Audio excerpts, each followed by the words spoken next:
না, আপনাকে ঘর থেকে 3 জন মিলে টানতে টানতে বের করে নিয়ে যাবে গোসলখানায়। আপনাকে গোসলখানায় নিয়ে যাবে, আপনাকে গোসলখানায় নিয়ে আপনারা গোসল করাইয়া দিবে। আপনার গোসল করাবে আপনার বড় মেয়েটা। আপনার বড় মেয়েটা যখন আপনাকে গোসল করাইয়া দিবে, আপনার বড় মেয়ে আপনাকে গোসল করাবে আর পাশে বসে বসে কাঁদবে। কাঁদবে কি কাঁদবে না?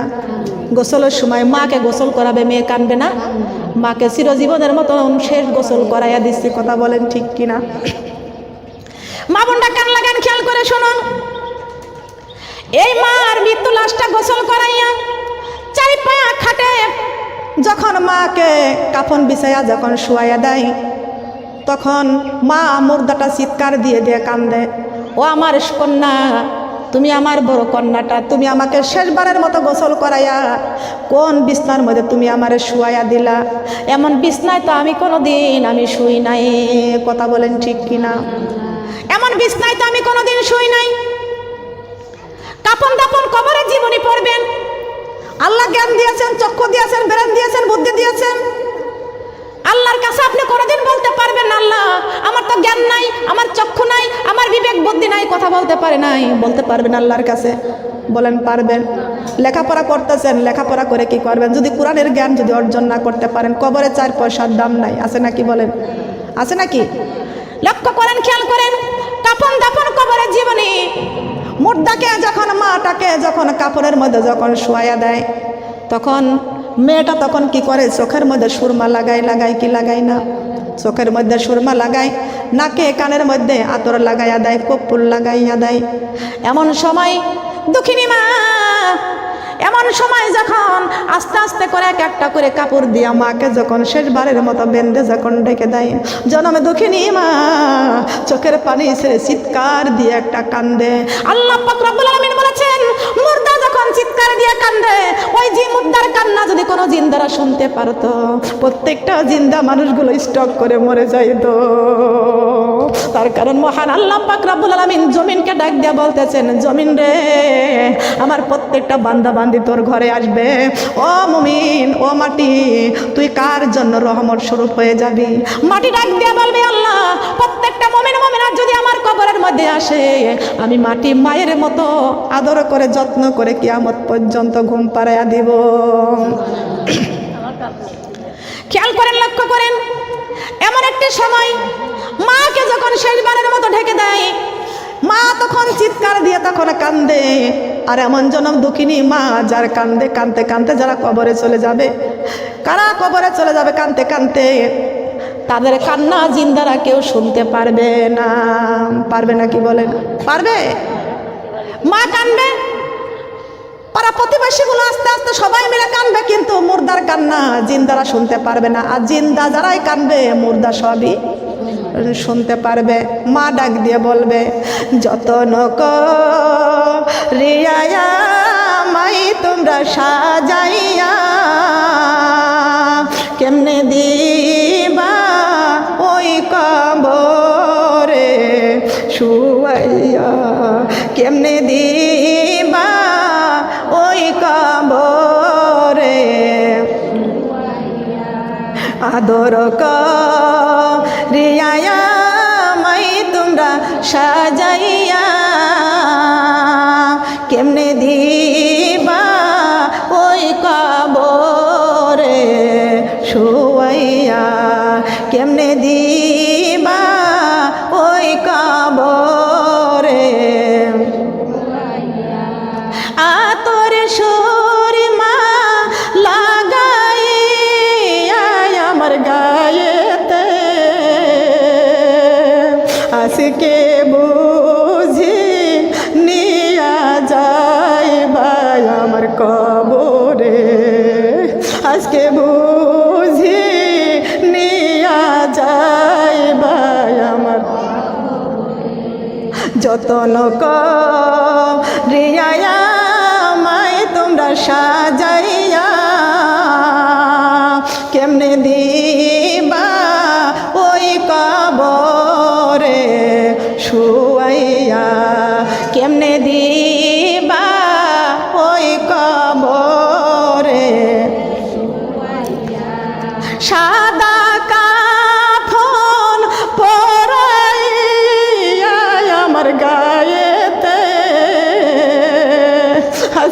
বুঝি নিয়া যায় ভাই আমার কবরে, আজকে বুঝি নিয়া যায় ভাই আমার কবরে। সম্মানিত আমার মা বোনেরা, প্রত্যেকটা মুর্দা কানবে। এই মুর্দাকে যখন কাফন দাফন পরাইয়া যখন কবরের দিকে নিয়ে যাবে, সঙ্গে সঙ্গে তখন ওই মা মুর্দা কানতে কানতে কানতে কানতে চলে যাবে। বড় ছেলেটা খাটিয়া ধরবে, জনম দুঃখিনী মা ডাক দিয়া বলবে, বাবারে আমাকে আজকে কোথায় কান্দে করে কোন বাড়িতে আমাকে নিয়ে যাচ্ছ? সন্তান খাটিয়া ধরে কানতে কানতে সন্তানও কান্দে, মাও কান্দে, কিন্তু সন্তানের কান্না মা শুনতে পায়, মায়ের কান্না সন্তান শুনতে পায় না। বলেন পাই কি? আমার মা বোনরা কান্না, এমন কান্না কানবে, এই কানতে কানতে জনমে দুঃখিনী মা সন্তানকে এমন জোরে চিৎকার দিয়ে ডাক মারবে, উপর থেকে আল্লাহ পাকের রহমত থেকে তিনটা গায়েবী ভাবে ডাক চলে আসবে। মহান আল্লাহ পাক রব্বুল আলামিন ডাক দিয়ে বলতেছেন, বান্দারে কত বড় বাড়ি করেছো, কত বড় ঘর করেছো, কত বড় বিল্ডিং করেছো, কত সুন্দর বিছানা করেছো, কত সুন্দর খাট করেছো, সব ছাড়িয়া তুমি কোন দেশে রওনা দিছো? যে সন্তানটাকে মানুষ করেছ, সেই কলেজের টুকরা সন্তান তোমাকে কান্দে করে কোথায় নিয়ে যায় তুমি কি জানো? আল্লাহর পক্ষ থেকে গায়েবী ডাক চলে আসে, ও বান্দা তোমার সন্তান কান্দে, তুমিও কান্দো, কিন্তু তোমার সন্তানের কান্নার জবাব তো তোমার দেওয়ার ক্ষমতা নাই। এ আমার বান্দা, কত সুন্দর করে কথা বলতে, কত সুন্দর করে গল্প করতে, কিন্তু আজকে তোমার জবানটা কে বন্ধ করে দিয়েছেন? কে বন্ধ করে দিয়েছেন? কে আমার জবানটা বন্ধ করে দিবে? আল্লাহ জবানটা আমাদেরকে বন্ধ করে দিবেন। লক্ষ্য করেন, খেয়াল করেন, কাফন দাফন কবরের জীবনী আল্লাহ পাক রব্বুল আলামিন বলেছেন, প্রত্যেকটা বান্দা বান্দির হাতের পায়ের বল চলে যাবে, হাতে পায়ের রগগুলো ছিন্ন ভিন্ন করে দিব, জবানটা বন্ধ হয়ে যাবে, চোখ বন্ধ হয়ে যাবে, কারোর কথা বলার মতো ক্ষমতা থাকবে না। বোবা অবস্থায় সবাইকে কবরে যাওয়া লাগবে। কথা বলেন ঠিক না বেটি? লক্ষ্য করেন, মায়ের লাশটাকে নিয়ে এই যে কবরের কাছে যখন সন্তান যখন নিয়ে যায়, তখন সন্তান তো দেখবে যে কবর, এই কবরের মধ্যে মাকে রাখতে হবে, এই কবরের মধ্যে মাকে রাখতে হবে। এই মুর্দা তখন কানবে, এরা যারা আমার সঙ্গে এসেছে এরা মনে হয় আমার সঙ্গে কবরে যাবে, কেউ আমার সঙ্গে কবরে আসলো না। এই যে চারজন আমার খাটিয়া ধরেছে, এই চারজন মনে হয় আমার কবরে যাবে। একটু মনের মধ্যে একটু আশা ছিল, থাকে কি থাকে না, চারজন মনে হয় আমার সঙ্গে যাবে, কিন্তু না না, কবরের মধ্যে তো চারজন নামে নাই, দুইজন নামে। কয়জন নামে? কবরের মধ্যে দুইজন নামবে, সেই দুইজনের মধ্যে একজন উঠে আসবে, আর একজন থাকবে, সেটা হলো তার হয়তো বা বড় বেটা, নয়তো বা তার বড় ভাই, নাইলে বা তার বড় চাচা। আপনজন কবরে নামে। কথা বলেন ঠিক কিনা? আপনজন ছাড়া কোনো প্রতিবেশী নামে না, আপনজন কবরে নামবে। কিন্তু মা মুর্দা দেখতে পাইছে আমার বড় বেটাই কবরের মধ্যে আমাকে আমার পাশে আসে। মা চিৎকার দিয়ে ডাক দিয়ে আর কান্দে আর বলবে, বাবারে সবাই উঠে চলে গেছে, তুই আমার বড় বেটা, তুই আমার মায়া ছাড়তে পারিস না, আমার মনে হয় তুই আমার কবরে আমার সঙ্গে তুই থাকবি। অবশেষে দেখা যায় এই সন্তান দোয়া পড়তেছে, মিনহা খলাকনাকুম ওয়া ফিহা নুঈদুকুম ওয়া মিনহা নুখরিজুকুম তারাতান উখরা। আল্লাহু আকবার। এই সন্তান কবর থেকে উঠে আসার সময় আবার দোয়া পড়তেছে, বিসমিল্লাহি ওয়া আলা মিল্লাতি রাসূলিল্লাহ। কার গাড়িতে? বলেন কার গাড়িতে? জীবনে যদি কেউ নামাজ না পড়ে রাসূলের গাড়ি গ্রহণ করবে? সারা জীবন যদি কোরআনের বিরোধী করা যায় আর মরণের পরে রাসূলের গাড়িতে দিয়ে আসবে, রাসূলের গাড়ি গ্রহণ করবে? করবে কি? রাসূলের গাড়ি কি এত সস্তা? রাসূলের গাড়িতে উঠা যাবে? বিসমিল্লাহি ওয়া আলা মিল্লাতি রাসূলিল্লাহ, এই মিথ্যা কথা বলা যাবে না। বলেন যাবে কি? যে ব্যক্তি সারা জীবনে নামাজ পড়ে নাই, পর্দা করে নাই, সুদ খাইয়া ঘুষ খাইয়া, যে ব্যক্তির জীবনটা একবারে কোরআন বিরোধী হয়ে গেছে, আল্লাহর বিরোধী হয়ে গেছে, আল্লাহর নাফরমানি হয়ে গেছে, ওই ব্যক্তির কবরে দেওয়ার সময় বলবে বিসমিল্লাহি ওয়া আলা মিল্লাতি রাসূলিল্লাহ। রাসূলের গাড়ি এত সস্তা না। কথা বলেন ঠিক না বেটি? এত সস্তা না। লক্ষ্য করেন, খেয়াল করে শুনেন, এই সন্তান মার কাছে যখন কাঁদবে, মার কাছে যখন কাঁদবে, না লাগবে না, খেয়াল করেন, লক্ষ্য করেন, এইবার দেখা যায় বড় সন্তানটা মায়ের মুখটা খুলে দিবে। এই মায়ের মুখটা খুলে দিয়া ওই সন্তান কবর থেকে যখন উঠে চলে আসবে, জনম দুঃখিনী মা তখন সন্তানের পা জড়ায় ধরতে যাবে। সন্তানের কথা বলবে না, কথা বলা যাবে না, বাতাস দেওয়া যাবে না, খেয়াল করতে হবে, কান লাগা শুনতে হবে। কি করবেন আপনি? কবরে চলে যাবেন, আমরা তো কেউ জানি না। সন্তানের পা দুইটা জড়াই ধরতে যাবে মা। বাবারে এমন একটা ঘরে রেখে গেলি যে ঘরের মধ্যে বিছানা নাই। এ বাবা এমন একটা ঘরে রেখে গেলি এই ঘরের মধ্যে কোনো জানালা নাই। এমন একটা ঘরে রেখে গেলি এই ঘরের মধ্যে কোনো দরজা নাই। বাবারে এমন একটা জায়গায় রেখে গেলি এই জায়গার মধ্যে কোনো সাথী নাই। বাবারে এমন একটা জায়গায় রেখে গেলি এই জায়গার মধ্যে কোনো বাতি নাই। ও বাবা তোর পাও দুইটা জড়াইয়া ধরলাম, বাবারে আমাকে একা একা রেখে তুই চলে যাস না। তারপরে ওই মাকে কবরে রেখে সন্তান যখন কাঁদতে কাঁদতে উঠে চলে আসবে, সন্তানেরা কি করবে? মাকে চিরজীবনের মতো তখন রেখে দিবে। সুবহানাল্লাহ। মুর্দায় কান্দা কয় জিন্দারে ভাই আজ বুঝি দিলাই আমার জনমের বিদায়, আজ বুঝি দিলাই আমার জনমের বিদায়। মুর্দায় কান্দা কয় জিন্দারে ভাই আজ বুঝি দিলাই আমার জনমের বিদায়। যে জন ঘর থেকে নামায়, যে জন গোসল করায়, যে জন ঘর থেকে নামায়, যে জন গোসল করায়, তারাই আমার আপন জনা, তাদের কাছে দোয়া চাই, তারাই আমার আপন জনা, তাদের কাছে দোয়া চাই। আজ বুঝি দিলাই আমার জনমের বিদায়, আজ বুঝি দিলাই আমার। যে জন গোসল করায়, যে জন কাফন পড়ায়, যে জন গোসল করায়, যে জন কাফন পড়ায়, তারাই আমার আপন জনা, তাদের কাছে দোয়া চাই, তারাই আমার আপন জনা।